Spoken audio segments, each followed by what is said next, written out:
listening to a program a few weeks ago, and there was a professor of literature, and I never caught what school she was from, but she was talking about the shortcomings of liberal arts education in that it doesn't prepare students vocationally for life. And I felt so mad, and if I hadn't been driving, I would have called in, because I don't believe that that's the point of education. My time at Bethel didn't prepare me to do any specific job, but it prepared me to be the person that I am. Who I became at Bethel has everything to do with how I got a job and how I stay in it, and who I am, having fidelity to who I am in Christ, and to the person that I became through my education. It is so worth the money that it costs. You are constantly drawing on it all the time.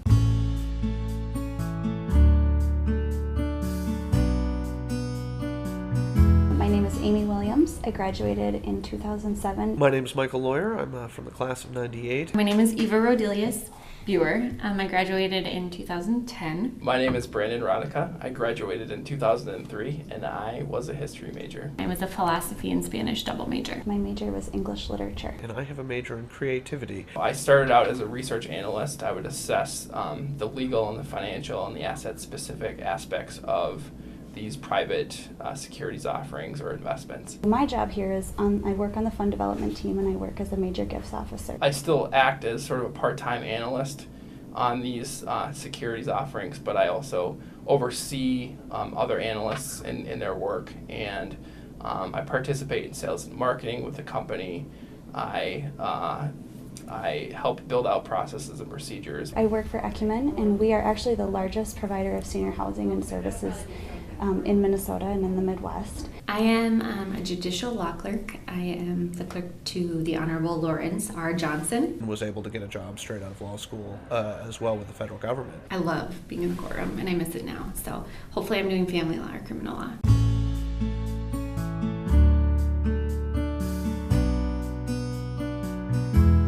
It was kind of a whim, but it worked out. I didn't really know what I wanted to do when I started college, and I spent the first year or two taking a bunch of classes. And one of the things that was really wonderful about being at Bethel was I really got to know the professors of each class. So I sort of majored in my favorite professors. First of all, I love the professors.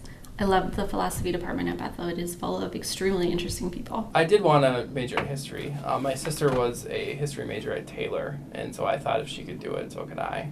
And I saw Ken Burns' Civil War documentary on PBS when I was maybe 11 years old, and I think I got a romantic view of history based on that documentary, so I've been fascinated with history ever since. I like books, so I thought, what can I do with a love of books? And I decided I would be a teacher, because at that point, when I was 18, I just thought I needed to go to college so I could work. I originally went to Bethel thinking that I was going to go to grad school and get my PhD and become a history professor. I did not like the teaching side.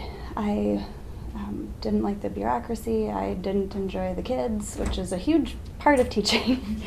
And what I found myself more interested in was the core material that I would be teaching, and felt frustrated that I couldn't dive as deeply into it because there's so many requirements for education. My junior year, I decided that I wanted to keep my love of history maybe separate from my career. I had a professor and then my dad both say to me, you don't have to be in college to get a vocational skill.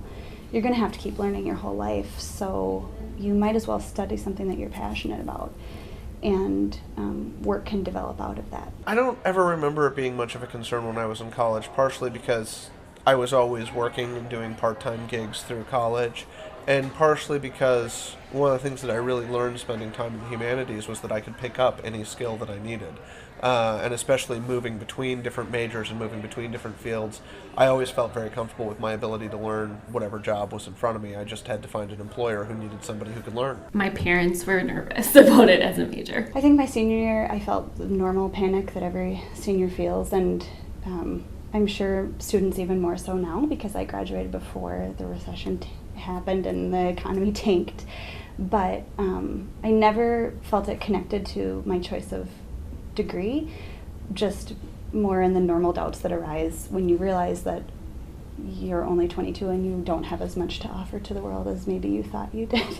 I didn't have anything in particular that I'd been thinking of, but actually a church that I had been involved with needed a new parish admin, and I was able to parlay my ability to do a little bit of writing and a little bit of graphic design and all of the rest into a reasonable office gig off the start, and then just kind of built from there, from that church to a faith-based nonprofit, and spent 7 or 8 years in faith-based nonprofits after that before deciding it was time to go to law school. I decided that law was probably the other natural choice for studying history. My dad just sent me an email and said, like, have you thought about law school?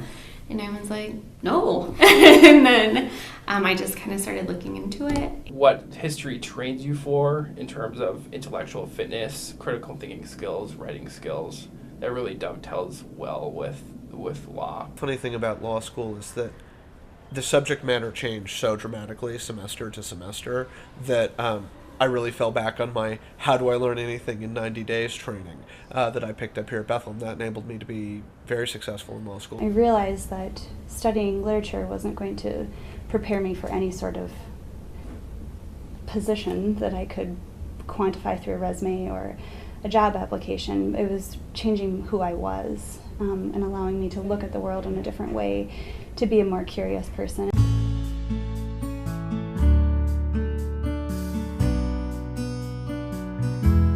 I love talking to people, getting to know their stories. When you're interfacing with people, because you've expanded your mind through liberal arts study, you're more interesting. I mean, I don't think you can put any sort of value on that. You're able to engage with people. A lot of times what my job requires is to listen to somebody, understand what they're saying, and then communicate it to somebody else. And I feel like that skill was really developed as a TA for CWC, listening to the lectures, understanding it, and then communicating it in a way that somebody could understand. I ended up writing a senior summer paper on a subject I hadn't studied before that semester, and really getting into linguistic theory and, what do we mean when we communicate, which is something that's actually served me incredibly well since, as I continue to move through different fields and do different kinds of work. I'm always trying to help different groups of professions learn to communicate with each other, and learning how to be that bridge builder between specializations is something that I really learned how to do here at Bethel. I think that history majors should not underestimate their skill set. Having come out of the philosophy department, I felt like I was pretty prepared to read carefully and to go through things very systematically and develop my thoughts that way. I felt prepared for that. History majors, like I said, they have practice with writing, which is something that can distinguish you in the business world. I also do a ton of writing now, and I feel like the philosophy program really helped prep me for that. They have good experience with dealing with things that aren't black and white, being able to argue a position, being able to critically assess and problem solve. I think that history majors don't get enough credit for how creative they can be as well.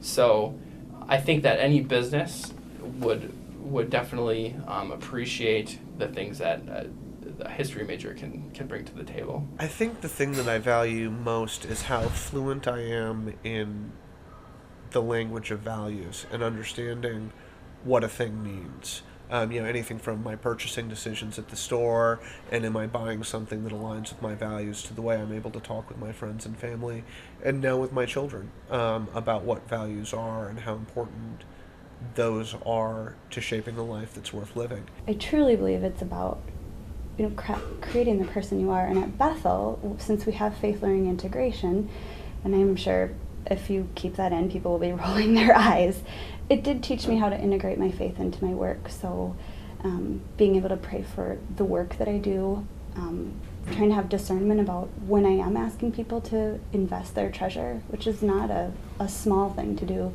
to pray for my donors and for my coworkers. I was actually talking with a good friend of mine the other day who works in a similar field. We said, we both feel like we retired in our 30s because now we do only the things that we want to do, in part because we've managed to keep that values conversation going for 10 or 15 years and shape our lives around what we've chosen them to be, and that there is a sense of happiness and fulfillment that comes from a life aligned with your values.